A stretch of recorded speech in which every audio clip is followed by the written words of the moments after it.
చూడండి C1 interior చెప్తుంది. Interior అనమాట.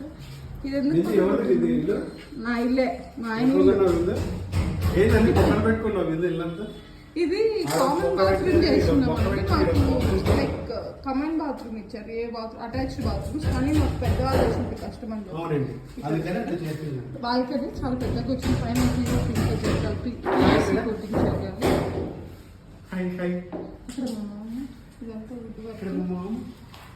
ఇక్కడ స్ట్రైట్ లైట్ ఉంది కదా, ఇక్కడ అంటే అదేమో ఓపెన్ కిచెన్ చేస్తున్నాము. అక్కడ బ్రేక్ఫాస్ట్ కౌంటర్ వచ్చేస్తున్నాం మొత్తం. ఇది CBR అంటే చిల్డ్రన్స్ బెడ్రూమ్. పైన నక్షత్రాలు, అది అటు యూటిలిటీ నేను వెళ్ళలేదు ఇప్పుడు బికాస్ పోతుంది. ఇదేమో మా బెడ్రూమ్, పర్సనల్ బెడ్రూమ్. ఇక్కడ కబోర్డ్స్ ప్లాన్ చెప్పుతుంది అయిపోయింది.